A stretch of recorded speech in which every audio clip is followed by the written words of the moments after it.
Okay, if there are problems with the audio, just let me know.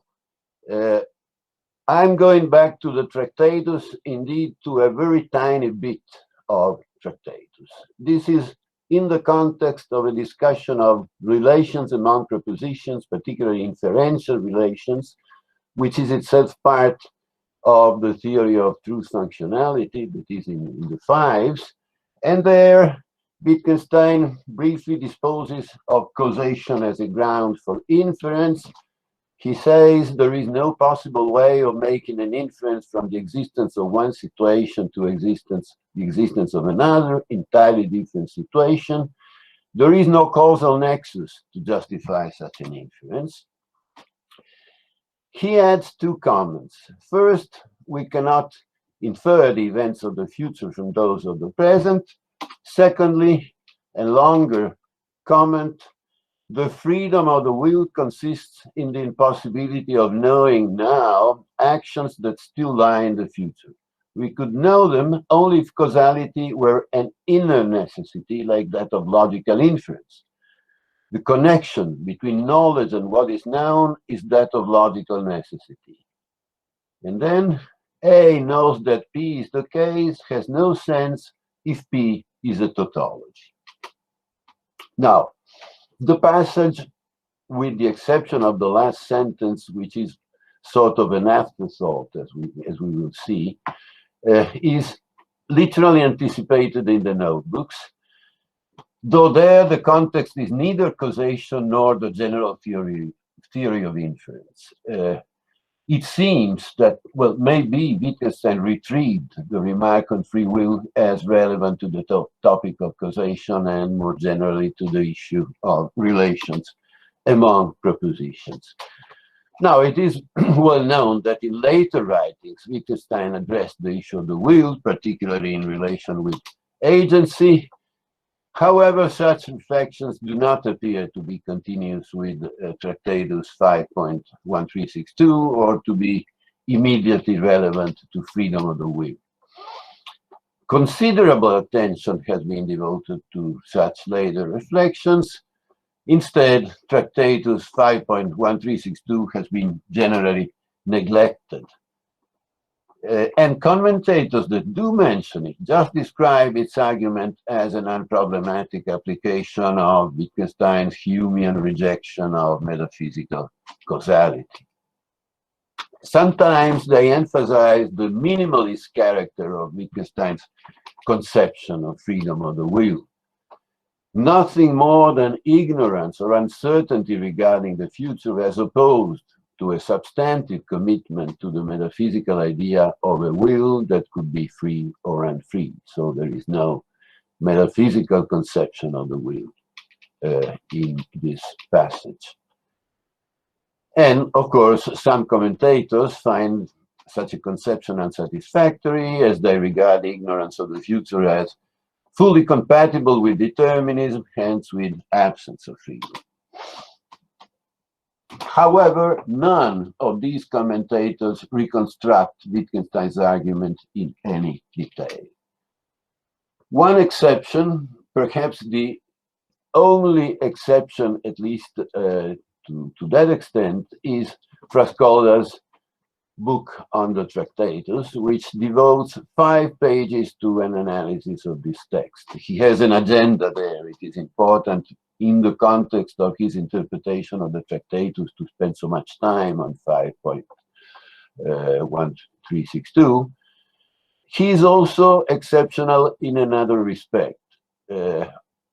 Other commentators take this passage to contain an argument from the rejection of metaphysical causality to freedom of the will, so an argument for freedom of the will, whereas Frascola regards freedom of the will as a premise of an argument against the necessity of the causal nexus.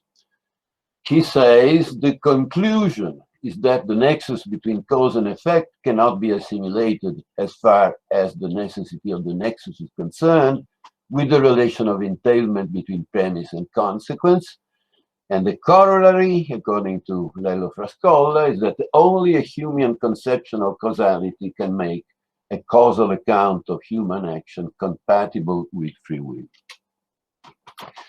Now, I reject Frascola's reconstruction, but I won't have time to discuss it today. It's in the paper, but I won't talk about it, nor will I discuss Giovanni Mion's criticism of Frascola.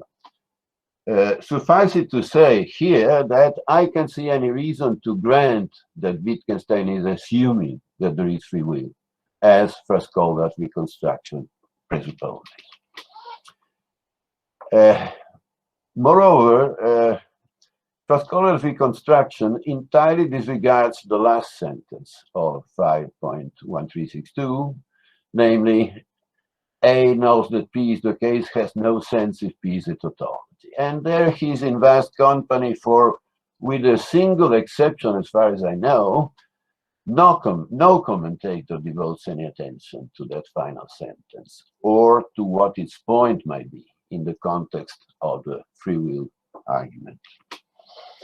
So let me start the analysis of this passage exactly there, that is with the puzzling final parentheses that I call sinless for convenience. A knows that P is the case, has no sense if P is a tautology. Nobody paid any attention to Zinlos, with the exception of Elizabeth Enscombe. Again, I won't have time to present the reconstruction and explain why I reject it. Instead, I propose an alternative conjectural reading. Perhaps in Zinlos, Wittgenstein was replying to a possible obvious objection to his claim that future actions, and one could add future events in general, cannot be known now. Take the sentence that I call Mexico. If I will go to Mexico next year, then I will be in Mexico at some point next year. One might be tempted to say that I, and all of you, know as much now. So isn't this a counterexample to the claim that knowledge of the future is bound to be inferential, if it exists at all? Wittgenstein says no, for Mexico can easily be shown to be a tautology, and so can all other putative examples of non-inferential knowledge of future actions or events, or so Wittgenstein is supposing. But if A is a tautology, it is senseless, and Wittgenstein says, so is X, note that A.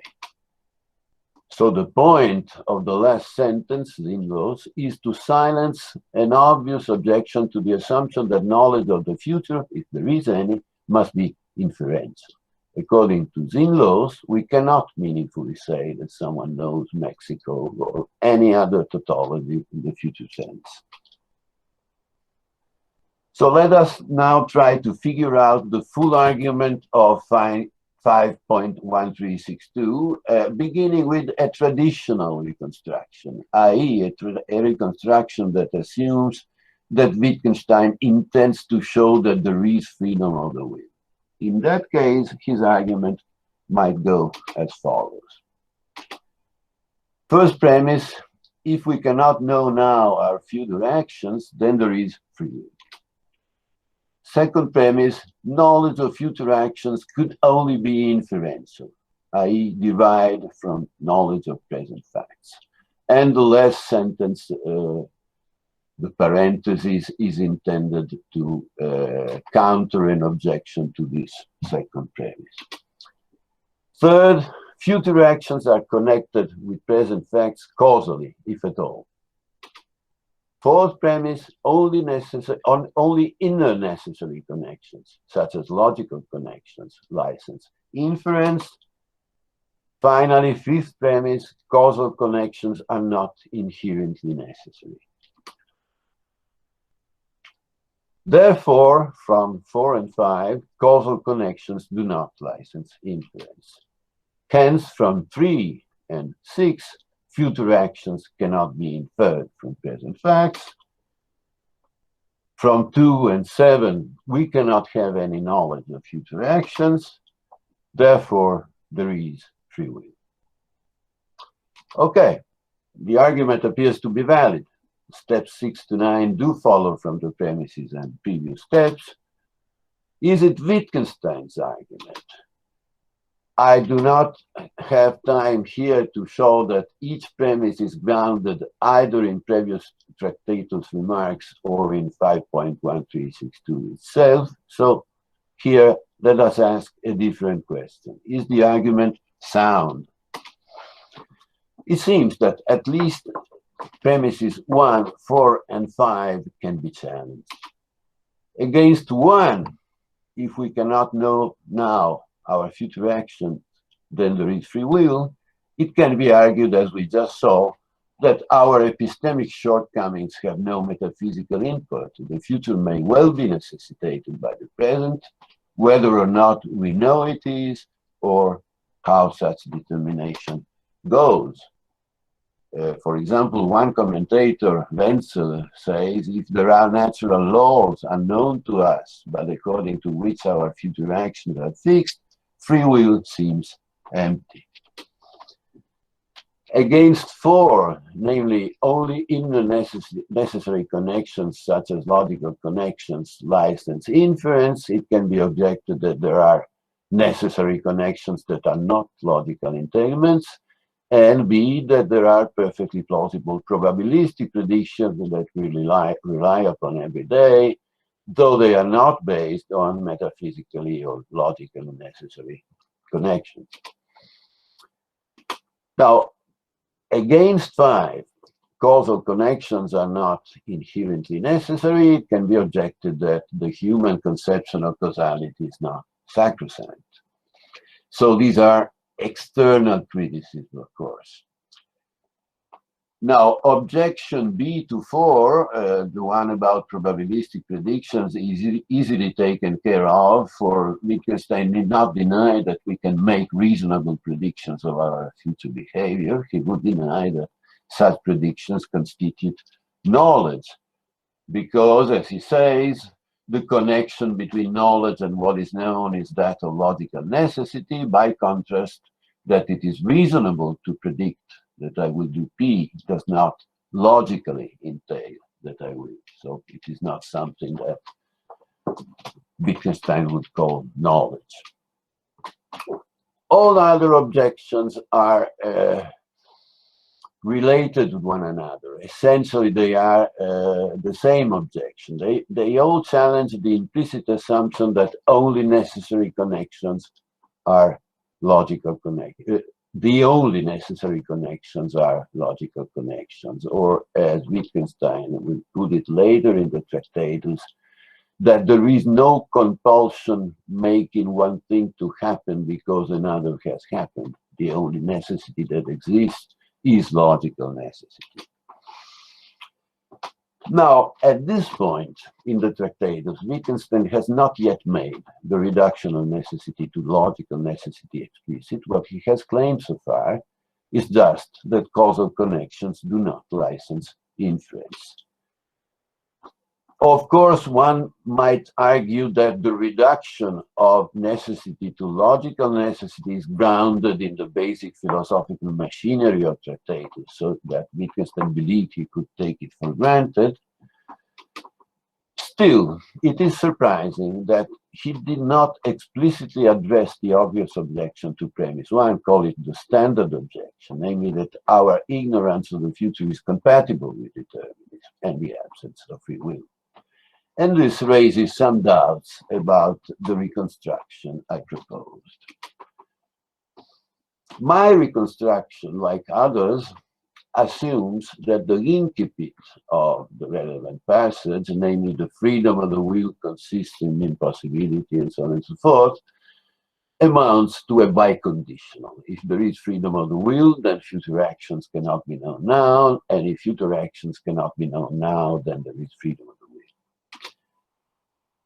Now, the left to right side of the biconditional, from freedom to ignorance, is plausible because, as we saw, its contrapositive appears to be true. If future actions could be known now, then there would be no freedom of the will. If I could know now what I will eat at lunch next Christmas, say chicken, then that is what I will eat. When Christmas comes, I will not be free to eat lamb instead, or so the intuition goes. However, what Wittgenstein's argument, as reconstructed above, appears to need is the other side, right to left. If we cannot know our future actions, then there is free will. For without it, one could not prove that there is free will by showing that we cannot possibly know our future actions.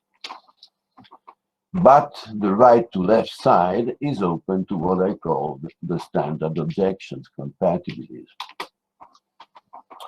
Now, there are two assumptions here. One, that what Wittgenstein intended to show is that there is freedom of the will. Call it the traditional reading.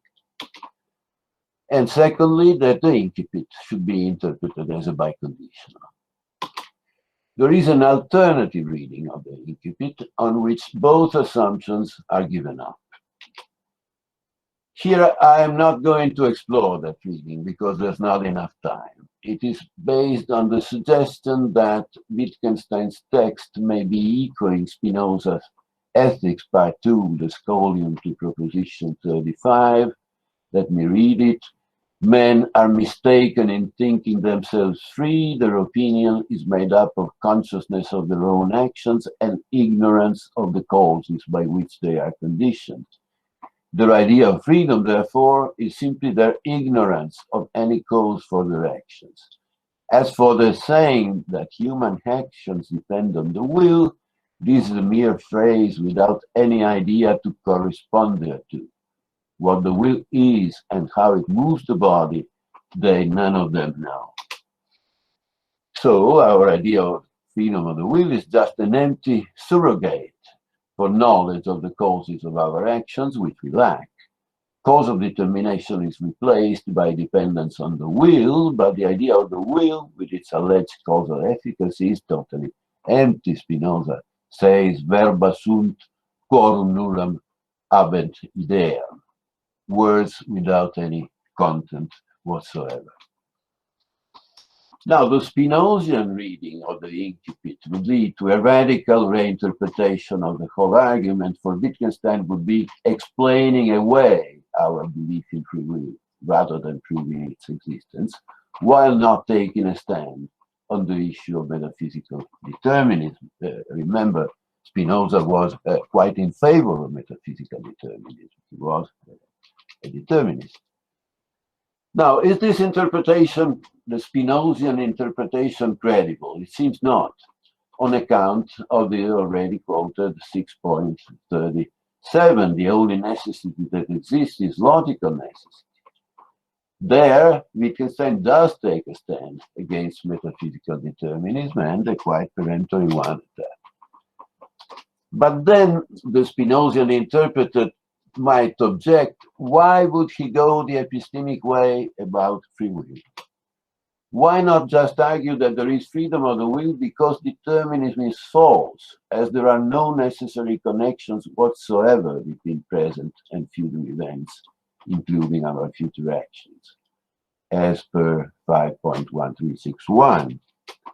Why insist that we cannot infer our future actions, rather than just claiming that the future is not determined by the present, period?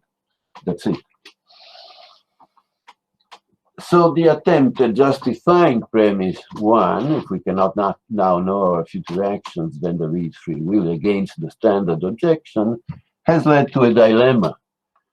If we allow for non-logical, i.e. metaphysical necessitation, premise 1 is unwarranted.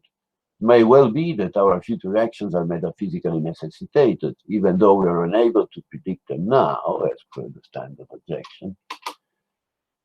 If, on the other hand, the only necessity that exists is logical necessity, then the whole argument of 5.1362 becomes unintelligible. There is free will simply because future facts are not necessitated by present, sorry for the misprint, are not necessitated by present facts, as obviously they are not logically necessitated by present facts, and there is no other way they could be necessitated. So let us try a different move. And this is the reconstruction I am finally proposing. Suppose we were to argue for the incipit of 5.1.3.6.2. So let us take for granted that if we could predict our future actions, there would be no freedom of the will. Now, suppose we cannot predict our future actions, and further suppose that there is no freedom of the will. Our future actions are necessitated by present facts. If so, then future actions can be logically inferred from present facts, as all necessity is logical. Consequently, we could come to know our future actions by inferring them from present facts we know. But we had assumed that we cannot know our future actions. Hence, from the hypothesis that we cannot predict our future actions, it follows that there is freedom of the will. As we had taken for granted that we could predict our future actions, there would be no freedom of the will, we may conclude that freedom of the will consists in the possibility of knowing our future actions, i.e. the incipit of 5.1362. Less informally, not formally, but less informally, suppose that if we could predict our future actions, there would be no freedom of the will. Let us take that for granted. Now, suppose we cannot predict our future actions. Let this to be a hypothesis. And further, suppose there is no freedom of the will. So future actions are necessitated by present facts. But all necessity is logical. So future actions are logical consequences of present facts.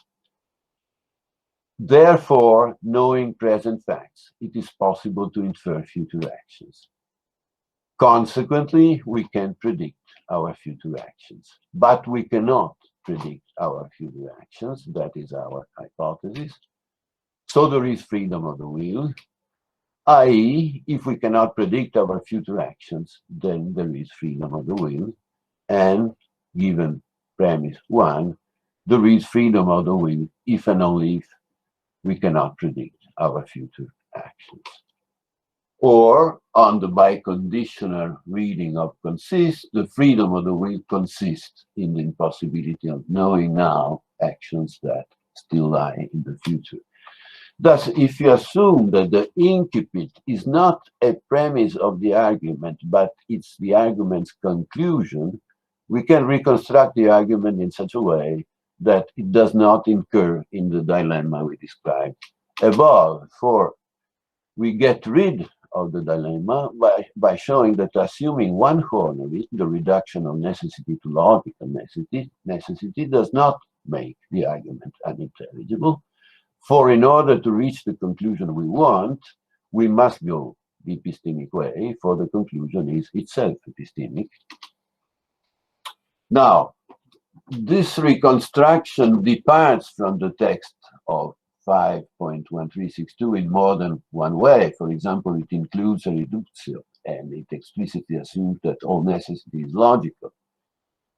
On the other hand, the reconstruction does use every bit of that passage. The inference of 7 from 6 and in the directive from 4 and 5 is based on both we could know future actions only if causality were an inner necessity like that of logical inference, and the connection between knowledge and what is known is that of logical necessity.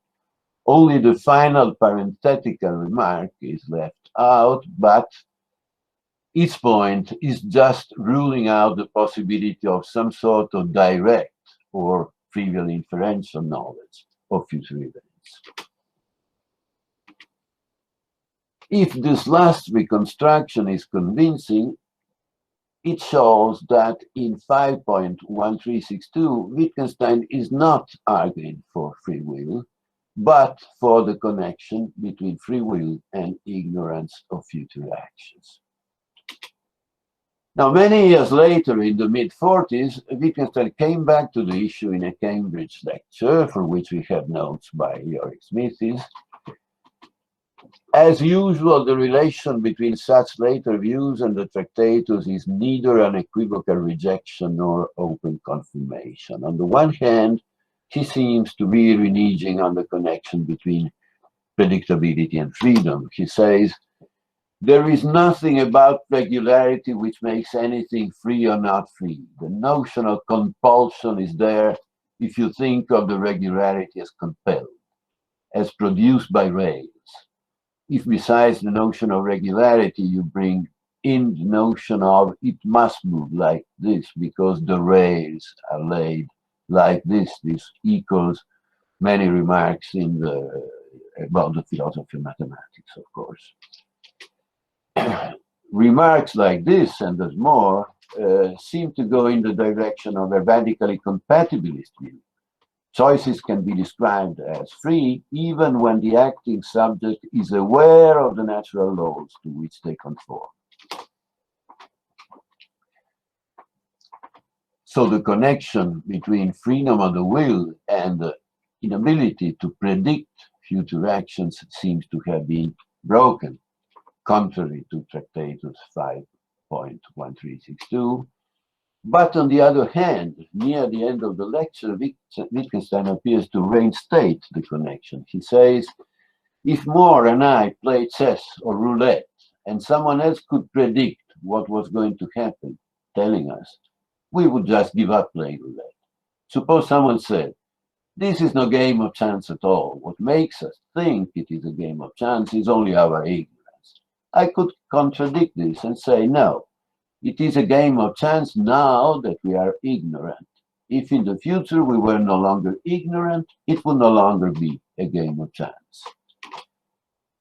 Here it seems that the player's ignorance is what makes the difference. Even supposing that the outcome of each round of roulette could be predicted from natural laws, roulette remains a game of chance as long as the players are incapable of such predictions. By analogy, there is freedom of the will as long as subjects are unable to predict their future actions. We are indeed in the vicinity of 5.1362. About midway into the lecture, Wittgenstein comments, all these arguments might look as if I wanted to argue for the freedom of the will or against it, but I don't want to. If my final reconstruction of 5.1362 is on the right track, this comment may fit the Tractatus as well. Thanks.